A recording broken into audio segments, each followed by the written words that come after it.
dan bicara. Jadi sinetron Azab meskipun dia tidak masuk akal gitu, selama dilihat KPU ada value lalu dibiarkan gitu. Tunggu, di mana titik tidak masuk akalnya?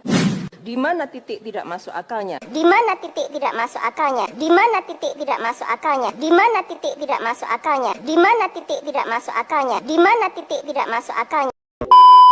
Apa yang diucapkan oleh ibu pengurus KPI ini akhirnya banyak mengundang reaksi dari para netizen Indonesia, bahkan sampai videonya diedit dan dijadikan lawakan seperti yang barusan kita lihat tadi, teman-teman. Masalahnya adalah statement ibu ini yang mengatakan bahwa di mana titik tidak masuk akalnya sinetron Azab. Ini yang akhirnya jadi rame karena dianggap bahwa ibu ini tidak bisa membedakan mana yang masuk akal dan mana yang tidak masuk akal. Masuk akal artinya adalah bisa diterima oleh akal, tidak aneh, tidak mustahil, dan juga logis. Pertanyaannya sekarang adalah, apakah sinetron Azab masuk dalam kategori masuk akal atau tidak masuk akal? Nah, sebenarnya jawaban ini tergantung dari sudut mana kita melihatnya, teman-teman.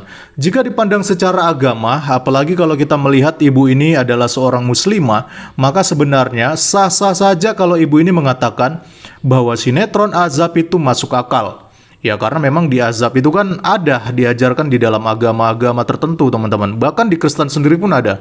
Contohnya seperti peristiwa Tuhan mengirimkan air bah untuk memusnahkan manusia selain keluarga Nuh.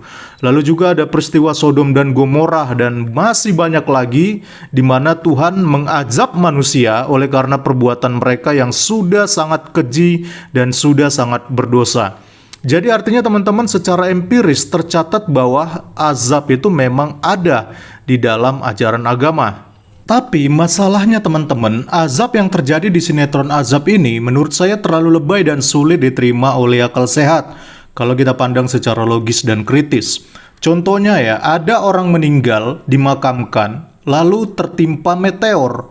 Kuburannya terbakar, sementara lingkungan sekelilingnya tidak terkena dampak dari meteor tersebut.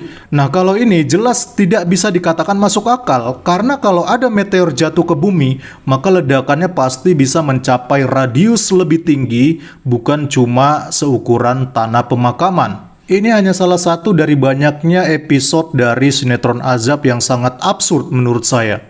Nah, jadi kesimpulannya, kalau dikatakan bahwa sinetron Azab tidak masuk akal, maka sah-sah saja kita mengatakan demikian. Kalau kita melihatnya secara logis dan kritis. Yang menjadi memprihatinkan adalah, akhirnya karena sinetron ini erat kaitannya dengan simbol agama tertentu, yang menjadi kekhawatiran saya adalah, banyak pemirsa yang kurang smart dan kurang kritis, sehingga menjadikan sinetron ini sebagai referensi, untuk mengkaitkan dengan banyaknya kisah-kisah Azab hoax, yang pernah di-share di sosial media dan menganggap bahwa hal itu benar. Contohnya mengenai kematian Mustafa Kemal Atatürk, di mana seorang presiden pertama Turki dikatakan bahwa jenazahnya ditolak tanah, lalu juga makamnya sampai saat ini dikatakan bau bangkai, karena Mustafa Kemal ini dianggap sebagai pemimpin yang zolim. Lalu juga ada seorang pastor gereja yang katanya pernah membakar Al-Quran sehingga dia mendapatkan azab, tangannya membusuk dan berwarna hitam. Dan yang lebih absurd dan juga ekstrim, pernah juga dibuat sebuah narasi ada seorang yang mengencingi Al-Quran sehingga orang tersebut tititnya berubah menjadi monster.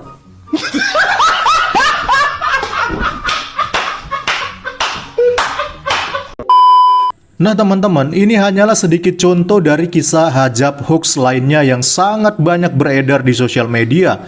Tetapi yang menjadi miris adalah, akhirnya kisah Azab hoax ini tidak sedikit pula orang-orang muslim yang menganggap bahwa ini merupakan kebenaran karena dianggap sebagai balasan akibat menghina agama mereka. Padahal sudah jelas-jelas ya bahwa semua kisah Azab itu adalah kisah hoax yang dibuat oleh oknum-oknum yang tidak bertanggung jawab dan ingin memecah belah masyarakat.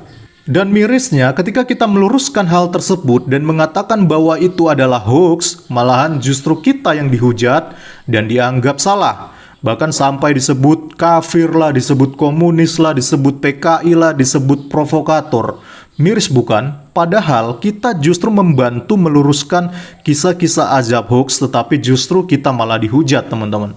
Nah teman-teman, jikalau ini terus dibiarkan berlanjut, sampai kapan pemikiran masyarakat kita bisa smart dan kritis?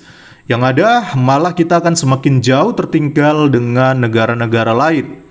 Dan hal ini selaras dengan apa yang dikatakan Kominfo, bahwa masyarakat Indonesia adalah tipe yang malas membaca, tetapi paling cerewet di medsos. Sehingga tidak heran kalau hoax sangat mudah sekali disebarkan dan diterima masyarakat Indonesia.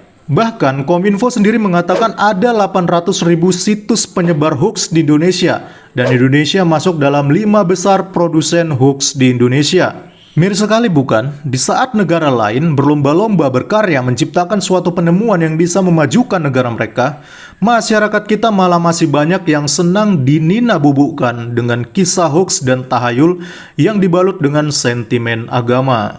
Kapan majunya negara kita, teman-teman? Oke, mungkin itu saja yang bisa saya sampaikan di video kali ini. Mari kita perbanyak literasi, kita lawan hoax. Salam kritis, Tuhan Yesus memberkati. Shalom.